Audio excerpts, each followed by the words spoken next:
சில விஷயத்தை மட்டும் நான் சொல்கிறேன், நேரம் கருது. ஒரு வாட்டி எனக்கு வந்து வாங்க ரஜினி உங்கள்கிட்ட பேசணும்னு சொன்னாங்க. என்ன சமாச்சாரம் சொல்லி போனால், இந்த மாதிரி ரஜினி உங்களுக்கு தெரியும், நம்ம பாவதார் அண்ணா வந்து அவர் மறைஞ்சிட்டார், இன்னொரு பாஸ்கர், இன்னொரு அமரன்.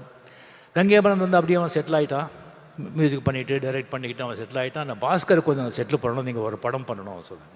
சரி சாமி நான் பண்ணிடுறேன் அப்படின்னு சொல்லி டேட் கொடுத்தேன். பஞ்சவர்ணாச்சலம் எல்லாம் பேசிக்கிறாங்கன்னு சொன்னாங்க.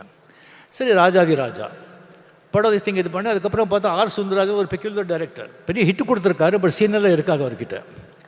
அதே ஒரு வித்தியாசமாக இருந்தது. எனக்கு என்னடா இது அப்படின்னு சொன்னால், அதுக்கப்புறம் பாஸ்கர் கம்ப்ளீட்டு இப்போ படத்தை பற்றியே பேச மாட்டார், வேறு விஷயந்தான் அவர் பேசுவார். அதுக்கப்புறம் எனக்கு ஒரு டென்ஷன் ஆச்சு. அது பஞ்சு சார் ஊரில் எல்லாம் ஏதோ சொந்த காரியமாக போயிருந்தாங்க. ராதாசாமி கிட்ட பிரசாத் ஸ்டுடியோ போயிட்டு, சாமி இந்த மாதிரி ரொம்ப டிஸ்டர்பாக இருக்குது, படம் எப்படி வரும்னு தெரியாது, இந்த மாதிரி பாஸ்கர் மாதிரி இருக்கார் அப்படின்னு சொன்னால் என்னை பார்த்து சிரித்தார். சுவாமி இந்த கதையை வந்து ஒரு லைன் கூட நான் படிக்கலை, எனக்கு தெரியாது, நீங்கள் படம் பண்ணுங்க. இந்த படம் சில்வர் ஜூப்ளி போகலைன்னா நான் 6 மணியும் தொடமாட்டேன், பாட மாட்டேன்னு சொன்னாங்க. அங்கே யாரோ ப்ரொடியூசர் இருந்தாங்க, இவர் தான் சாட்சியர். எனக்கு டக்குன்னு அடிச்சது. இது சொல்கிறது செய்கிற ஆள் அவர். என்னங்க இப்படி சொல்கிறீங்க? நான் சொல்லலை சுவாமி, அந்த மூகாம்பிகா அந்த தாய் சொல்ல வைக்கிறா, நான் சொன்னேன், அவ்வளோதான், நீங்கள் போங்க. எனக்கு இன்னும் டென்ஷன் ஏறிடுச்சு எனக்கு. ஓ என்னையா இது? அதுக்கு போய் ஊட்டியில் போகிறேன், ஒரு பாஸ்கர் மார்னிங் வந்து அப்படியே வந்து காதில், ரஜினி நல்ல மழை, இன்னைக்கு ஷூட்டிங் இல்லை, இன்னும் 2 நாள் மழை, மட்டன் குழம்பு இட்லி அப்படின்னு. அந்த மாதிரி எனக்கு 25 வாரம் என்னடா இதுன்னு சொல்லிட்டு எனக்கு ரொம்ப டென்ஷன் ஆகிட்டு, அதுக்கப்புறம் நானே மென்டலி முடிவு பண்ணியிருந்தேன். நோ அப்படின்னு சொல்லி ஒரு 10 எக்ஸிபியூட்டர்ஸு 10 சென்டரில் வந்து நமக்கு தெரிஞ்சவங்க கிட்ட படம் சரியாக ஓலைன்னா கூட நாமளே பணம் கொடுத்து சில்வர் ஜூப்ளி ஓட்டிடலாம் அப்படின்னு சொல்லி மைண்டில் செட்டிலாக இருந்தேன் நான். படம் சொன்ன மாதிரி சில்வர் ஜூப்ளிங்க, சில்வர் ஜூப்ளி.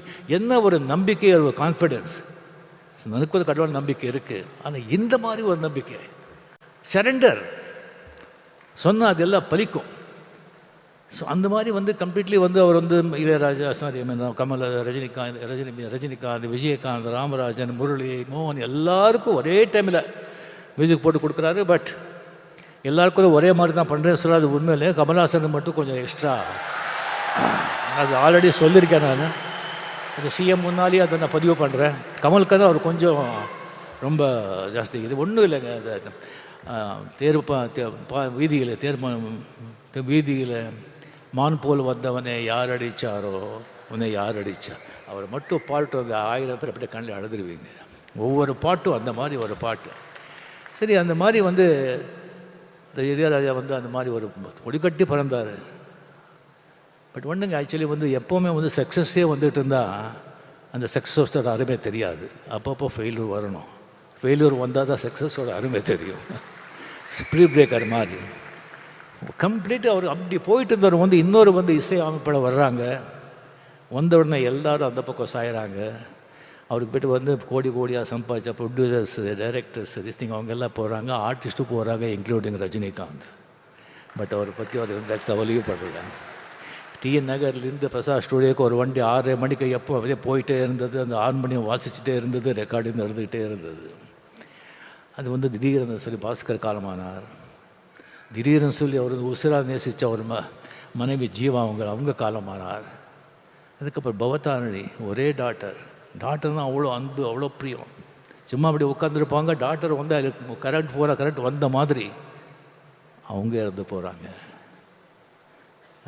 அந்த ஹார்மோனியம் வாசிட்டே இருக்கும், 6:30 மணிக்கு அந்த வண்டி போயிட்டே இருக்கும் பிரசாத் ஸ்டுடியோக்கு. எந்த ஸ்தலமும் இல்லை, எந்த இதுவும் இல்லை.